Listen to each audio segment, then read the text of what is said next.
To remove the processor module itself, which includes the sinks and the voltage regulators, there are 6 screws. I've already taken the liberty of tearing the other ones out. The 2 halves of the heatsink sandwich the processors themselves. There are, let's just remove this, the other side, there we go. These big threaded rods here, which have a, grab one here, sprung latch on the top, so you wind it down. Connectors. You wouldn't think that 2 processors would really be able to talk through this, but I guess so. We'll use our hex key, undo it. Anytime today.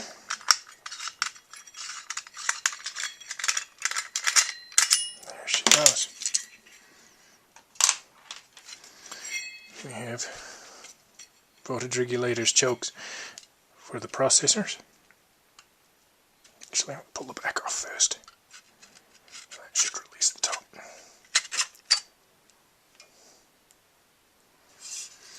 And the underside. There.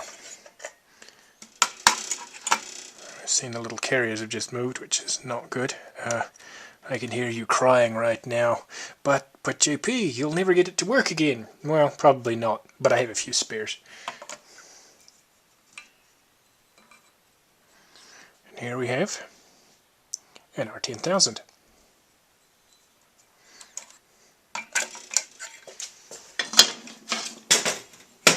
Next, we'll have a look at the ASICs.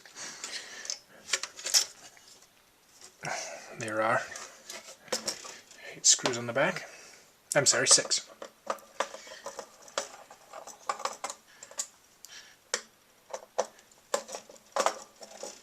And it's probably just going to drop completely off because I've already removed it once today. See the fizz like it up. There it goes. Here's the sink. And those 2 beautiful ASICs. You can see them labelled. Bridge and heart. The heart is, unsurprisingly, the heart of the processor module itself. It talks to the RAM, the processors. The heart and the system design itself is actually capable of having between 1 to 4 processors at any given time. These were made with modules of single and dual processors. These units here are not designed to be taken apart. So you would buy either a single CPU module or you would buy a dual CPU module straight from SGI. You would not buy a single and then put a second in it.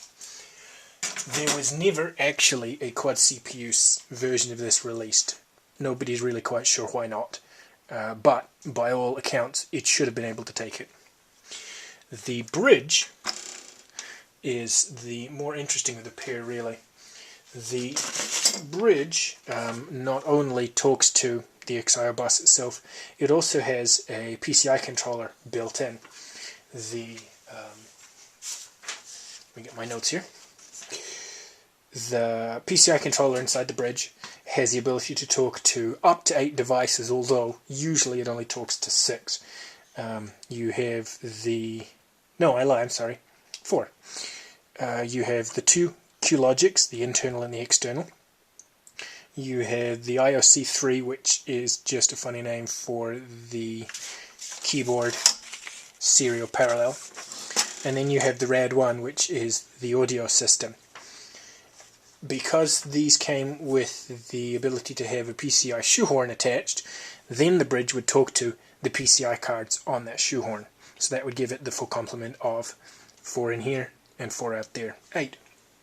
So here we have the graphics card from the Octane that's been removed from the XIO center plane.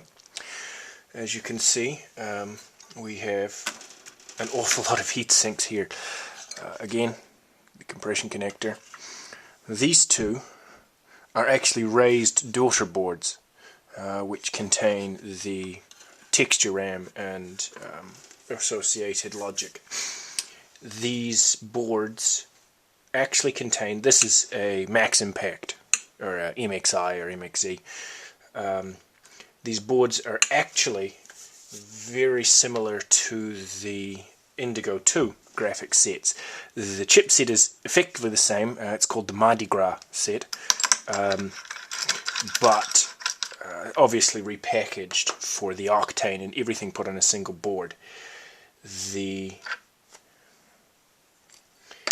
later models came with a different graphics series called the V-Pro. The V-Pro were much more powerful than this, and they shrunk the chip count down, which probably helped with reliability. The Indigo 2 graphics lines, the Impact graphics line, consisted of the Solid Impact, the High Impact, and the Max Impact. The equivalents are roughly here. We have the SI, the SI&T, the SSI, and the MXI.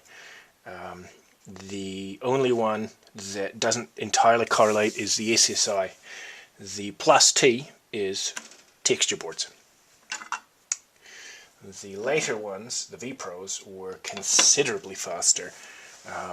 They came with 32 megs of RAM, I believe. Yeah, 32 megs of RAM for the base models, and then 128 for the upper. The first that came out was the V6 and the V8, and that's 32 and 128 megs respectively. And then later came the V10 and the V12, which also again had 32 megs and 128 megs, but had a much greater throughput. The texture boards, although I have 2 of them here, they each have 4 megs, and when you add them together it does not give you 8 megs, but rather increases the speed of processing. So I'm not sure whether it interleaves between them or whether it pipelines the data, but does not give you 8 megs like you would logically assume. You can add the texture boards to any of the SI or SSI boards, but they are kind of fragile, so most people did not fool about with them.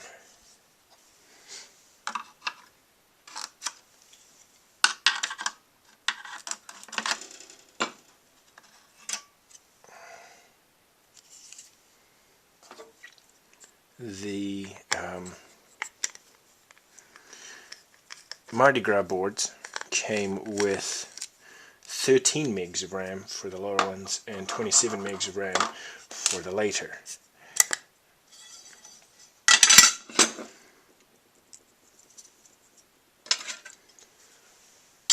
And then the final sink we're going to remove is this one.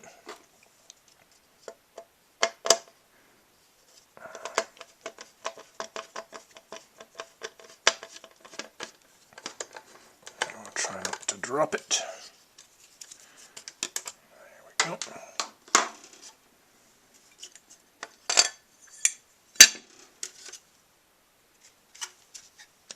There.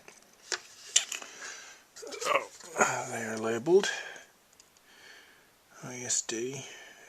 These are GE, presumably Geometry Engine.